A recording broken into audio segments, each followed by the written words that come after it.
রান্নাঘরের সমস্ত কাজ সেরে যেই একটু বসেছি তখনই দেখি হঠাৎ বরমশাই চিকেন নিয়ে এসে হাজির। কি আর করা যাবে, বরমশাই যখন নিয়ে চলেই এসেছে তাহলে তো রান্নাটাও আমাকে করতে হবে। তাই জন্যই আর দেরি না করে আমি চলে গেলাম রান্নাঘরে। প্রথমেই তো মাংসটাকে ভালো করে ধুয়ে নিয়েছি, এরপর পরিমাণ মতন লবণ, হলুদ, সর্ষের তেল, পেঁয়াজ, আদা, রসুন বাটা আর অল্প পরিমাণে টক দই দিয়ে মাংসটা কিন্তু আমি ম্যারিনেট করে রেখে দিয়েছিলাম প্রায় আধা ঘন্টা মতো। মাংসটা যেহেতু ম্যারিনেট করে রেখেছি তাই কিন্তু রান্নাটা করতে বেশিক্ষণ সময় লাগবে না। কড়াইতে দিয়ে দিয়েছি অনেকটা পরিমাণে তেল, আর তেল গরম হয়ে গেলেই ফোড়নে দিয়ে দিচ্ছি জিরে, তেজপাতা, শুকনো লঙ্কা, দারচিনি, এলাচ, লবঙ্গ আর গোলমরিচ। ব্যাস, ফোড়নটা নেড়ে চেড়ে দিয়ে দিলাম পেঁয়াজ কুচি, আর পেঁয়াজ কুচিটা পরিমাণ মতন লবণ আর হলুদ দিয়ে কিন্তু ভালো করে ভেজে নিলাম। পেঁয়াজটা একটু লাল লাল হয়ে আসলেই এখন আমি এতে দিয়ে দিচ্ছি পরিমাণ মতন জিরে গুঁড়ো, ধনে গুঁড়ো, লঙ্কা গুঁড়ো, মিট মশলা আর অল্প পরিমাণে চিনি। আগে থেকেই করে রাখা আদা আর রসুনের পেস্ট দিয়ে পেঁয়াজটাকে কিন্তু আমি ভালো করে ভেজে নিচ্ছি। মশলাটা যত ভালো করে কষানো হবে মাংসের টেস্টটাও কিন্তু ততই ভালো হবে। আর হ্যাঁ, আমি কিন্তু এর মধ্যে অল্প পরিমাণে কাশ্মীরি লঙ্কার গুঁড়ো আর গোলমরিচ গুঁড়ো অ্যাড করেছিলাম।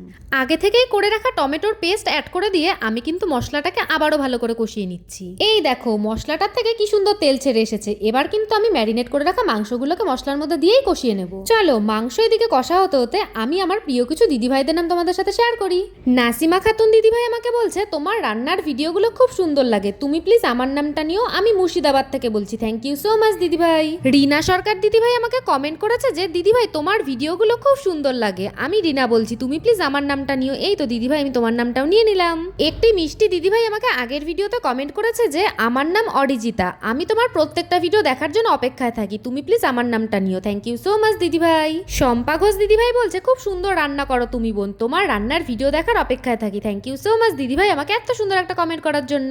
আগের দিনের চিকেন পকোড়ার রেসিপির ভিডিওতে ঝুমা দিদিভাই আমাকে কমেন্ট করেছে যে দেখেই খেতে ইচ্ছে হচ্ছে, আমি কিন্তু আজকেই বানাবো, তুমি অবশ্যই আমাকে জানিও যে খেতে কেমন হয়। সোনাই মণ্ডল দিদিভাই আমাকে কমেন্ট করেছে যে আমি রোজ তোমার রান্নার ভিডিও দেখি, তোমার কথাগুলো শুনতে খুব ভালো লাগে। থ্যাংক ইউ সো মাচ দিদিভাই। বর্ষা পোদ্দার দিদিভাই বলছে দিদিভাই আমার কিন্তু তোমাকে খুব ভালো লাগে, তুমি কিন্তু আমার নামটা নিও। এই তো দিদিভাই, আমি তোমার নামটা নিয়ে নিলাম। তোমাদের সবাইকে অনেক অনেক ভালোবাসা আমাকে এত সুন্দর সুন্দর কমেন্ট করার জন্য। এই দেখো, একদম অল্প সময়ের মধ্যে চিকেন কিন্তু আমার একদম রেডি। তোমাদেরকে তো আমি প্রথমেই বললাম ম্যারিনেট করে রাখলে চিকেনটা কিন্তু খুব তাড়াতাড়ি হয়ে যায়। চিকেনের কালারটা কিরকম হয়েছে আমাকে কিন্তু তোমরা অবশ্যই জানিও। চলো আর দেরি না করে আমি খেয়ে তোমাদেরকে বলি যে চিকেনটা খেতে কেমন হয়েছে। খেতে তো খুবই টেস্টি হয়েছে। আজকের মতন এইটুকুই, তোমরা সবাই ভালো থেকো, সুস্থ থেকো। চলে আসবো আবার নতুন আর একটা রান্নার ভিডিও নিয়ে।